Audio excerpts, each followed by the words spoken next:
After participating in researching the pros and cons of managing different technology-rich spaces, I can comfortably say that the most important key features of student learning that should be accounted for are configuration of spaces. Our way of looking at learning spaces should change to match the changing world. Learning should not only be confined to the traditional way. There are other seating arrangements that could be used to utilize space within the classes and also make the learners comfortable in that learning environment. We need to consider space innovation. Learning should not be only in four walls. It should go beyond these four restricting walls. It should embrace other available learning spaces, such as the computer labs, the library, courtyard, playground, corridors, the internet at home and at school, and beyond home and school. Despite the little we have, we should dream big and utilize what we have. We also need to consider, appreciate, and also adapt the emerging trends and know how to utilize the low-density labs and one-device classrooms in our transition to e-learning. How we manage the warm wear should also be considered.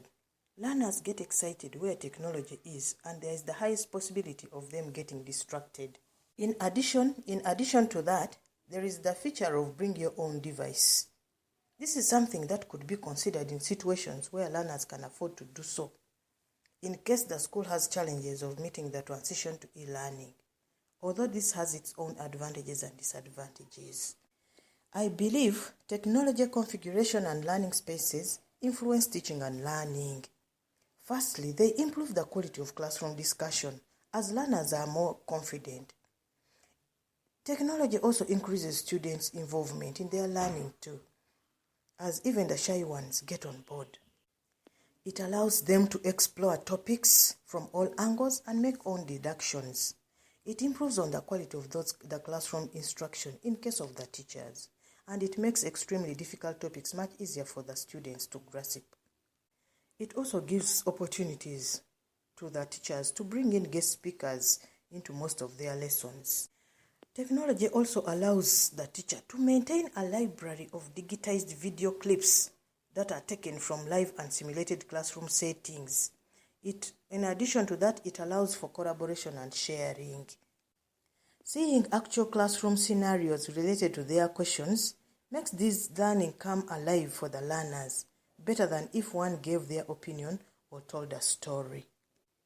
More importantly, technology can also improve the dynamics between teachers and students, often leading to enhanced learning.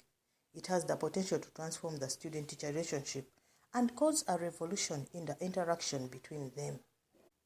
The changes in physical spaces also foster real student engagement and encourages ingenuity.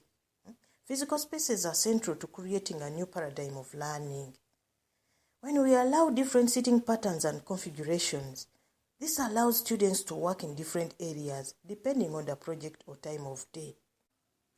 Use of playful spaces also brings the fun back into learning, as it helps teams work together effectively and creates meaningful learning engagement. Even the time that we lose in moving students around the school might be minimized by just using tech to show the scenarios that we want them to see. We should not also forget that learning is a community effort. Online communities can be used to support learning. Social media, for instance, can be used to foster a sense of collaboration. Further still, teaching outdoor improves grades as it provides a relaxed learning environment for the students. Some of the issues or some of the special management considerations to take into account include establishing ground expectations for when to use technology and also laying out consequences for violation of those established policies. Again, allow the children to get past the initial excitement so that they can be more focused when they delve into their own work. And also ensure that task is engaging and requires students to stay on at a solid pace. Even the teacher should be more active and mobile. The teacher should establish a no cell phone zone, know when to put the tech away, and confiscate those that are used in a no cell phone zone. Phones should also be kept on silent by the students. In my vision of how I see technology-rich learning spaces in future, I envision a class where the teacher is only a guide and not the center of learning. I see learners directing and being in control of their own learning. In Uganda, the Uganda National Curriculum Development Center has been working on a new curriculum for the nation. In this new designed curriculum, there is evidence of intention to shift from an examination-oriented education to equipping learners with life skills that would help them in future. This curriculum has also shown its support in e-learning, and its stand on the use of technology is very evident. Something that shows that the nation is preparing to take the next step into transforming learning. However, the government too has to change its stand on the issue of learners bringing their technology to school. The policy should change. Learners should be allowed to bring their technology tools to school.